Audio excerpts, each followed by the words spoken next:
Chapter 16. The Revolution of the Consciousness.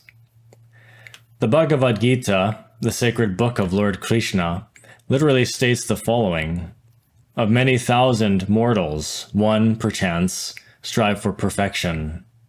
And of those few that strive and rise high to perfection, only one here and there knoweth me perfectly, as I am, the rightness. Jesus the great Kabir said, strive to enter in at the strait gate, for many, I say unto you, will seek it to enter in, and shall not be able. When once the master of the house is risen up, and hath shut the door, and ye begin to stand without, and to knock at the door, saying, Lord, Lord, open unto us.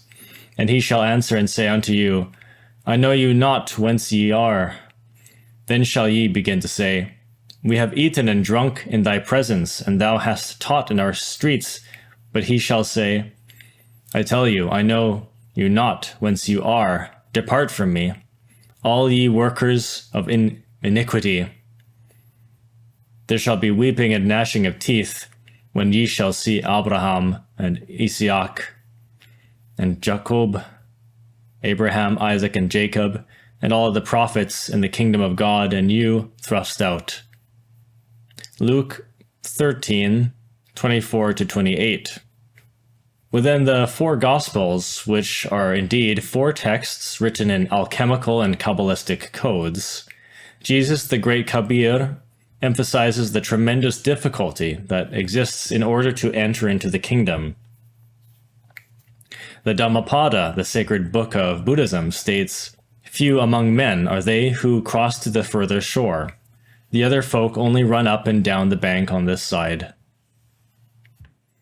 Any scholar of science can verify by themselves the scientific process of natural selection. Because strait is the gate and narrow is the way which leadeth unto light, and few there be that find it. Matthew 7:14. The Florentine Dante, disciple of Virgil, the poet of Mantua, starts the reciting of this divine comedy in the following way. In the midway of this our mortal life I found me in a gloomy wood, astray, gone from the path direct, and even to tell it were no easy task. How savage, wild, that forest, how robust and rough its growth, which to remember only my dismay renews, in bitterness not far from death. Yet to discourse of what there good befell, all else will I relate discovered there.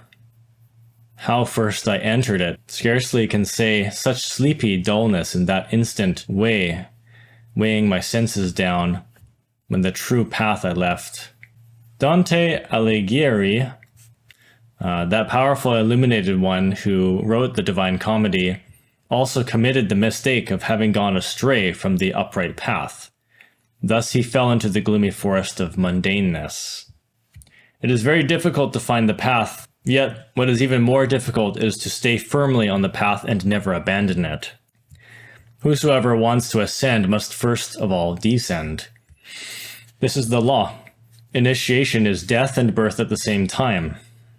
When Dante wanted to ascend to the summit of the august mountain of initiation, his guru made him descend into the infernal worlds. This is the law.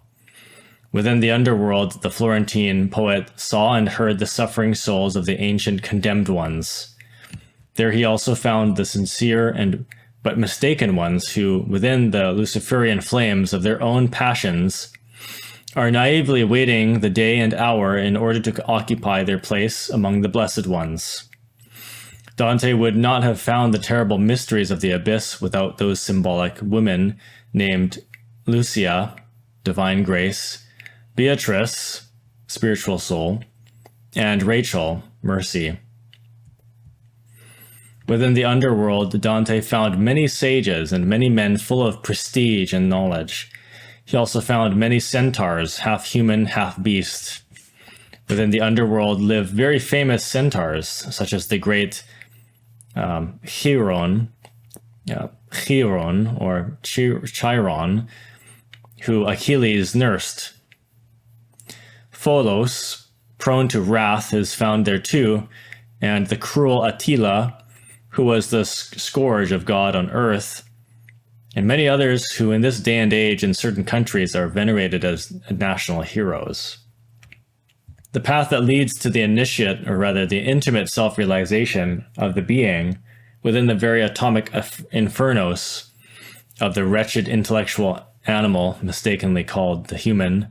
Thereafter, it continues in the molecular purgatory of the initiate and concludes in the electronic regions of the empyrean.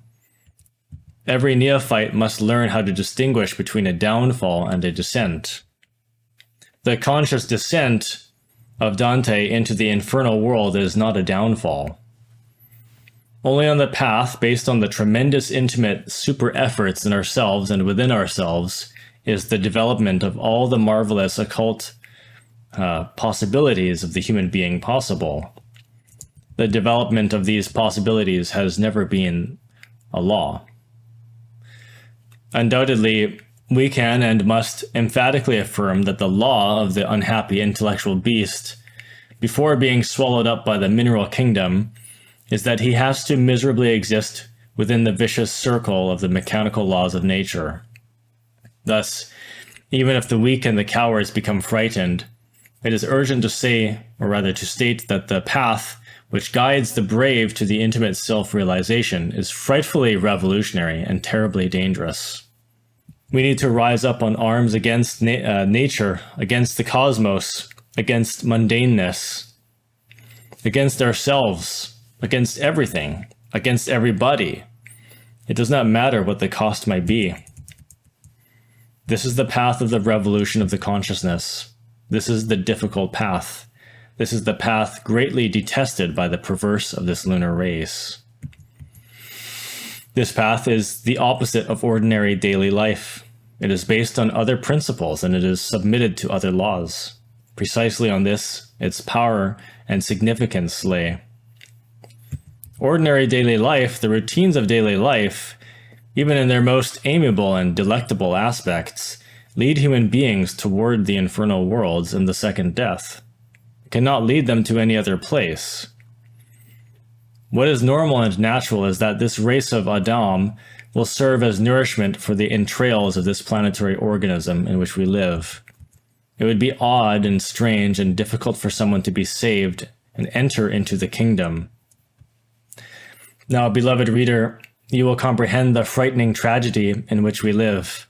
Fortunately, this is why the omni-merciful, the infinitude that sustains us all, the very, very sacred absolute Son, periodically send avatars, saviors to this valley of tears. These sacred individuals, these messengers, these saviors are living incarnations of the omni-merciful. Nevertheless, this lunar race, this perverse race of Adam, mortally hates such helpers. In the Bhagavad Gita, the Blessed Lord said, "Thereafter, albeit I am unborn, undying, indestructible, and the Lord of all living creatures. Nonetheless, by dominating my prakriti, I incarnate on floating nature forms through my own maya. When righteousness declines, O Bharata, when wickedness is strong, I incarnate from age to age and incarnate in a visible shape and move a man with men, succoring the good, thrusting the evil back, and setting religion on her seat again. Who knows the truth touching my reincarnation on earth and my divine work? When he quits, the flesh puts on its load no more, falls no more down to earthly birth. To me he comes, O Arjuna." The blessed Krishna, the blessed Buddha, the blessed Lama, the blessed Muhammad, the essential lover, Ashiata, Shamash, Moses, Quetzalcoatl, and many others were all avatars. The doctrine of all avatars has its roots in the three basic factors of the revolution of consciousness: to be born, to die, and to sacrifice for for humanity. Jesus, the great Kabir, magisterially synthesized the doctrine of the revolution of consciousness when saying, The Son of Man must suffer many things and be rejected of the elders and chief priests and scribes and be slain and be raised the third day. Luke 9:22. But he also added, Verily I say unto you, there be some standing here which shall not taste of death till they see the Son of Man coming in his kingdom. Matthew 16:28.